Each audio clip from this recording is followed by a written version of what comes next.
Thank you very much, Minister. We'll now go to our next question from the Investment Funds Institute of Canada, and I'd like to call on IFIC President and CEO Joanne De Laurentiis to put the question. Thank you to the three of you. We really appreciate being able to participate in this dialogue.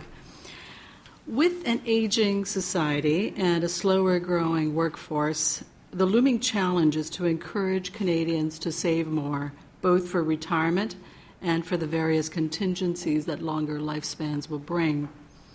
Domestic pools of savings are also really important to fund capital investments. To achieve these objectives, we need taxation policies that encourage savings.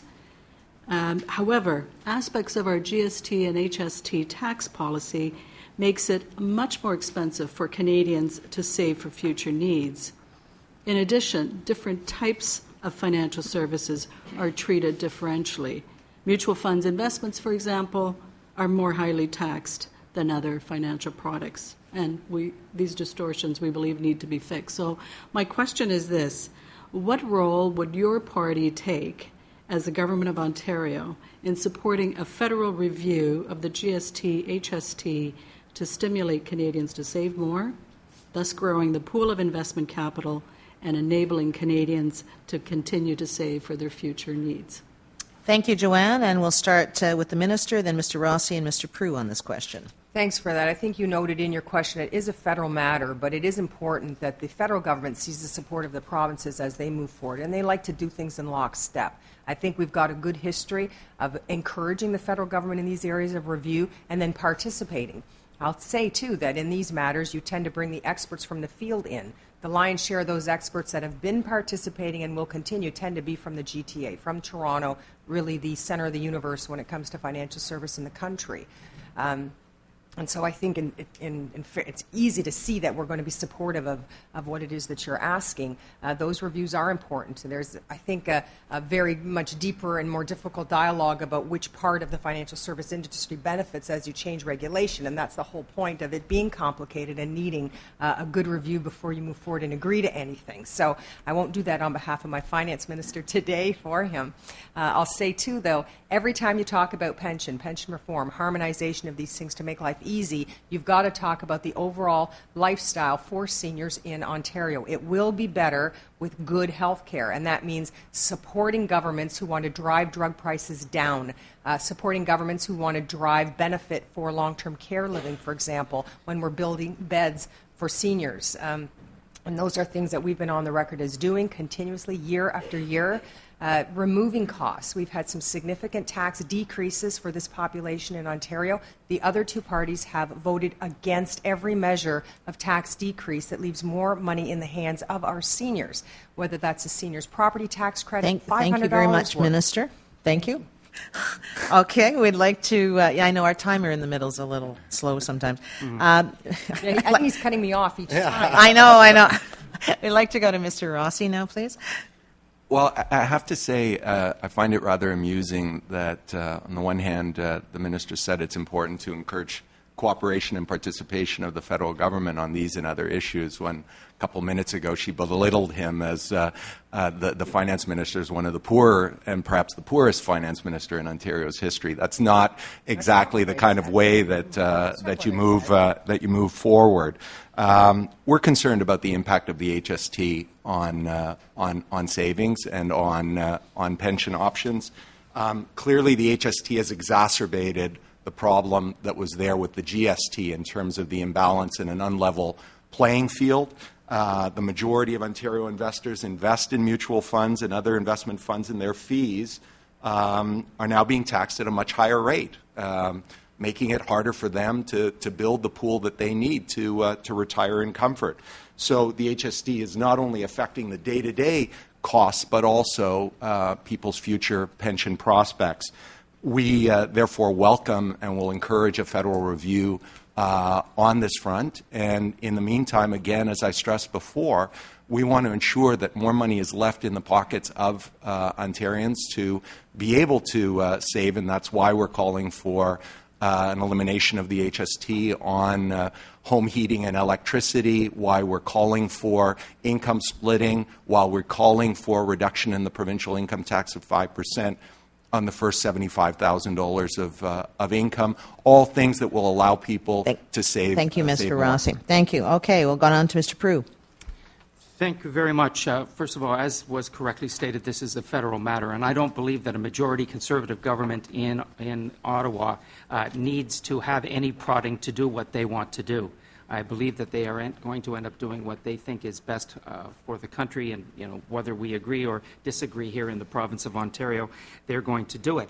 The roadblocks, if they exist at all, will not probably come from Ontario, but from Alberta and Quebec, which are more mindful of provincial responsibility and are less likely to go along with federal plans, just as they have done so around the pension issue, and just as they have done so around bringing the National Securities Regulator to Ontario. So that's what I see happening. In terms of the GST review, we agreed on a GST review. We do not support the GST. We did not support it federally as the NDP. We do not support it in Ontario. And although I know there are proponents of the GST in this room, we do not think that it is working overall for the majority benefit of a great many people, and have asked for reductions in the GST around home heating and electricity. We did it first. The Conservatives saw a good idea and stole it, but we do. You won't implement it for 4 years. No, that's not the case at all. Anyway, what Andrea said. No, that's not what she said. And in any event, that's where we're going. We think the whole review needs to take place. This is but one sector. Consumers need to come first. Thank you very much, Mr. Prue. Before I move on to the final question from the associations, we're going to have some time for some questions from the audience. If you have a question you'd like to put to the candidates, and I do know there's a couple of people that had indicated they wanted to do that, we want to make use of the microphones right here, those three there at the deputation table, as it's called. So I'll encourage you to slide into a seat there to do it so we can capture. We are attempting to actually videotape this, I'm told, so we'd like to make sure that we get your voices on tape for those that are asking questions.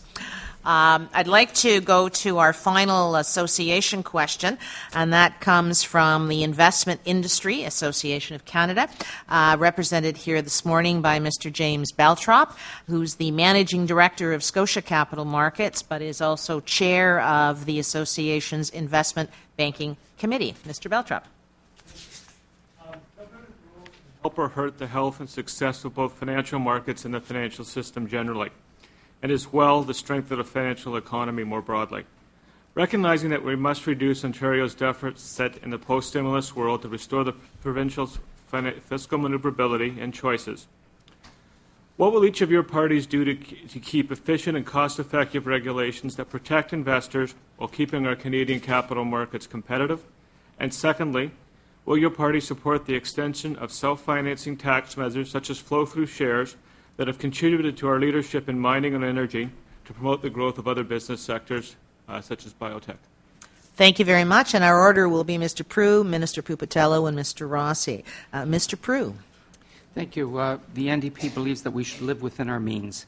And what we intend to do there is to attempt at the same rate as the other parties are promising to try to balance the budget in order to make sure that in a go-forward basis, probably not in this term of government, but perhaps in the next one, that we can get our house in order and start making those changes that Canadians and Ontarians are demanding.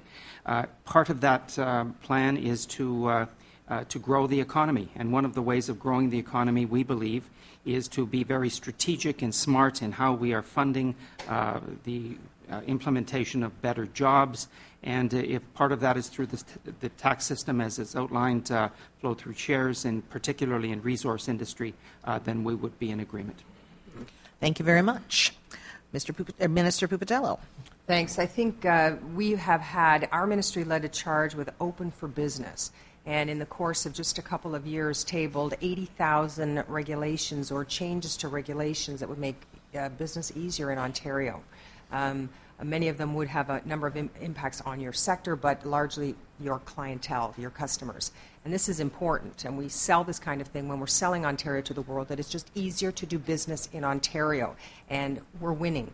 Ontario, against any jurisdiction in North America this year, has received more foreign direct investment as it relates to job creation than any jurisdiction, better than California, better than New York. We're the #1 jurisdiction for FDI. And this is especially important because we've just come through the recession of our generation. And yet, even in these times, we've managed to land investors to look at Ontario more so than any other jurisdiction, and it's meant jobs for people. And we need to keep doing those things. The marginal effective tax rate is moving down. The other two parties voted against every initiative to drop corporate income tax, the business education tax, all of those elements. They voted against every initiative, and we've done it in very trying times, but it's paying off. And the result is that Ontario is leading job creation in Canada. Just in this past quarter, we've had more jobs created in Ontario than every province combined. And that to me is it's a huge statement because we've been through the ringer. Ontario has more so than any other province.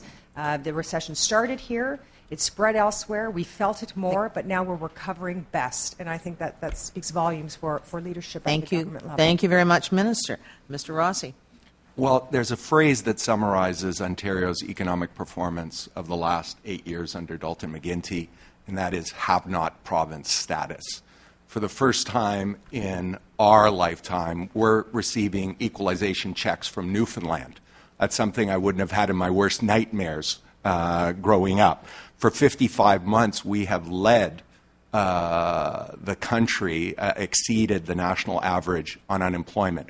This has been the government that has been the single greatest job destroyer in our history. We have to get back on track. We need to have those building blocks in place. We see business as a partner, not as a cash cow to be milked. The Ontario government size is inflated almost 80% over the last 8 years at a time when GDP has grown at about a tenth of that. Expensive energy experiments are making it harder for business. And this open for business, it's an alternate universe, because I was just talking to a mining executive the other day who said 15 years ago to open a mine in Northern Ontario, they had to go through 18 permit process. Today, they're trying to open one. There are 386. 386. We are effectively driving business away. That will change under a Tim Hudak government, and that will be key.